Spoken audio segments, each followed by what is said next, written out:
الله ونعم الوكيل.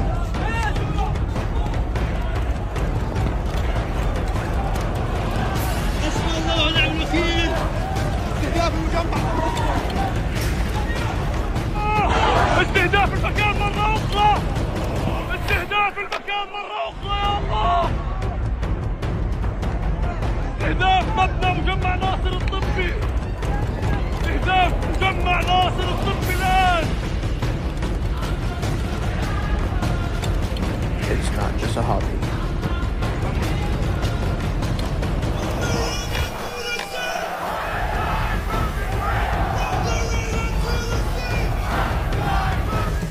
আসসালামু আলাইকুম বন্ধুরা, কেমন আছেন সবাই?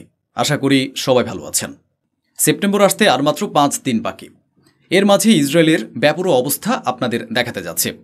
কাউকে ছাড় দিচ্ছে না ইসরায়েল। এমনকি যখন তার নিজেরই মন্ত্রী বেন গভির তারই লোকজনের হাতে ধরা পড়েছিল, তখন কী অবস্থা তৈরি হয়েছিল আপনারা দেখেছেন। আজ আমি আপনাদেরকে দেখাবো আরেকটি বড় ঘটনা। 5 জন সাংবাদিককে হত্যা করা হয়েছে, আক্রমণ চালানো হয়েছে। শুধু তাই নয়, বহু ফিলিস্তিনের উপরে হামলা করা হয়েছে। সেখানে অনেক হতাহতের খবর পাওয়া গেছে।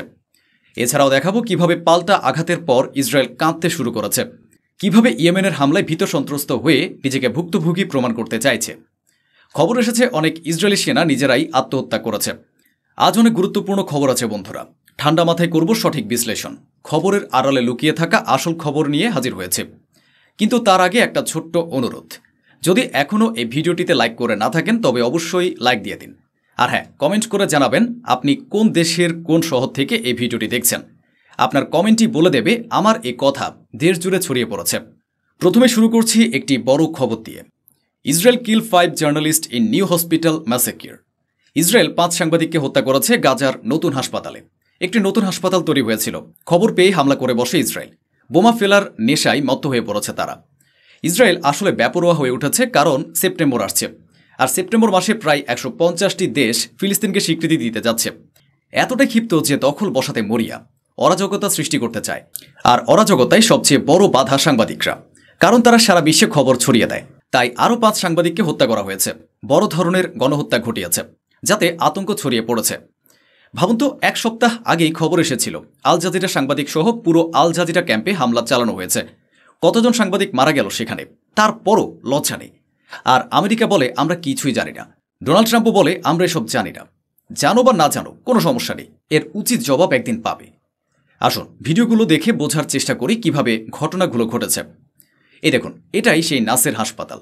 حسبنا الله ونعم الوكيل.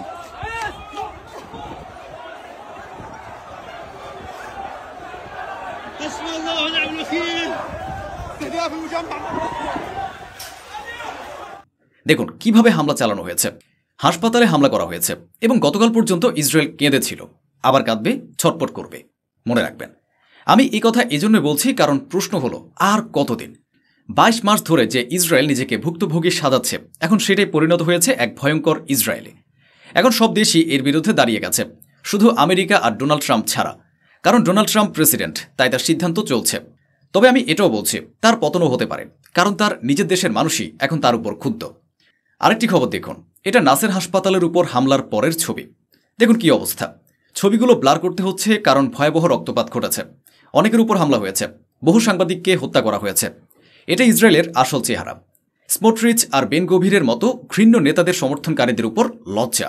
যখন ওদের ঘিরে ধরা হয়েছিল তখন একেবারে উচিত জবাব দেওয়া উচিত ছিল। এ দেখুন আল জাজিরার খবর। ইসরায়েলি সেনারা এয়ার স্ট্রাইক করেছে নাসের কমপ্লেক্সে। সেখানে 20 জন ফিলিস্তিনি নিহত হয়েছে, যাদের মধ্যে বহু সাংবাদিকও ছিলেন। এটা ছিল একেবারে পরিকল্পিত হামলা।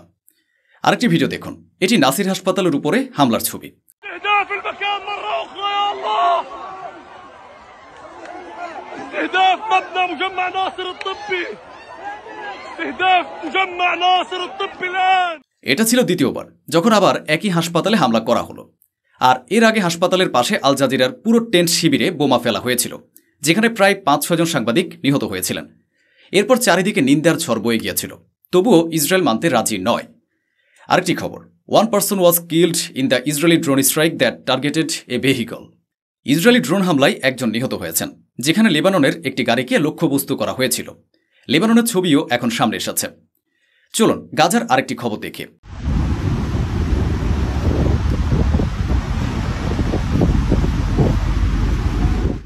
এই হলো এখানকার পরিস্থিতি। গাজার মানুষদের তাড়িয়ে দেওয়া হচ্ছে যাতে সেখানে আরও বেশি করে ভূমি দখল করা যায়। তারা সমুদ্র উপকূলীয় এলাকায় গিয়ে তাঁবু খাটিয়ে বসবাস করছে। সংখ্যা ক্রমশই বাড়ছে, কারণ বন্দুকের জোরে ফিলিস্তিনিদের গৃহহীন করা হচ্ছে। সব মিলিয়ে এভাবেই ঘটনাগুলো ঘটছে। আরেকটি ছবি দেখুন, কিভাবে বিভিন্ন জায়গা থেকে মানুষকে উচ্ছেদ করা হচ্ছে। এটি টিআরটি ওয়ার্ল্ডের ফুটেজ। দেখুন কিভাবে শিশুদের সাথে খারাপ ব্যবহার করা হচ্ছে, কিভাবে গাছপালা উপড়ে ফেলা হচ্ছে।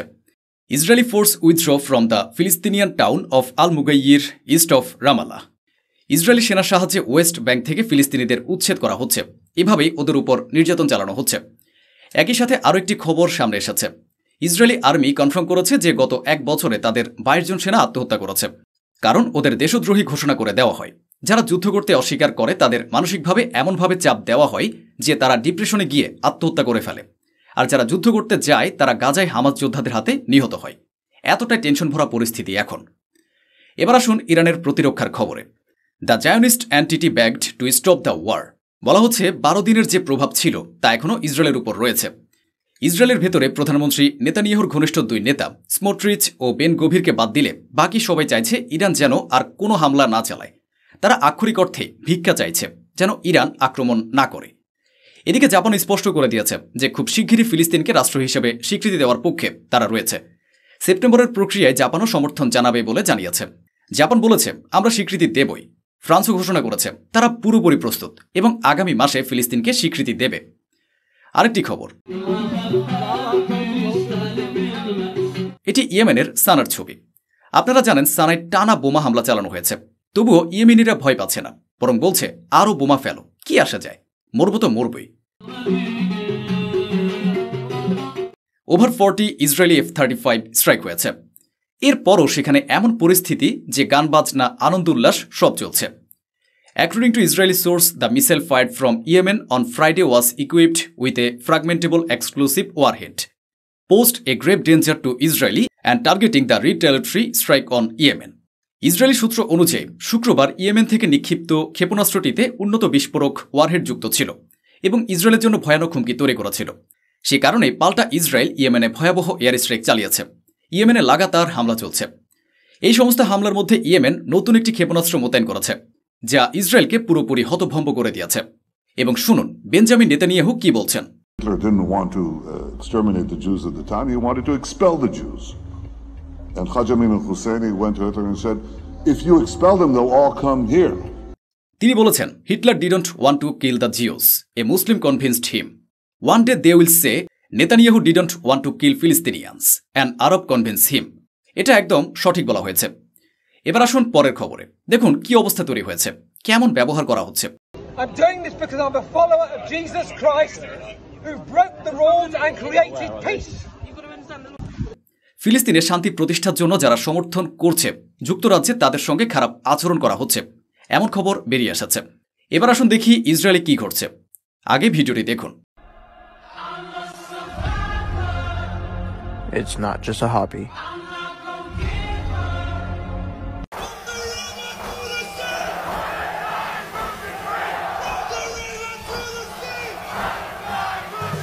ইসরায়েল এবং জাপান 2 জায়গাতেই ফিলিস্তিনের সমর্থনে স্লোগান দেওয়া হচ্ছে। এটি ঘিরে একটি বড় খবর সামনে এসেছে। তো বন্ধুরা আজ এ পর্যন্তই। আবার দেখা হবে অন্য কোনো ভিডিওতে। হাজির হব নতুন কোনো খবর নিয়ে। অনেক অনেক ধন্যবাদ। সাবধানে থাকুন, সুস্থ থাকুন।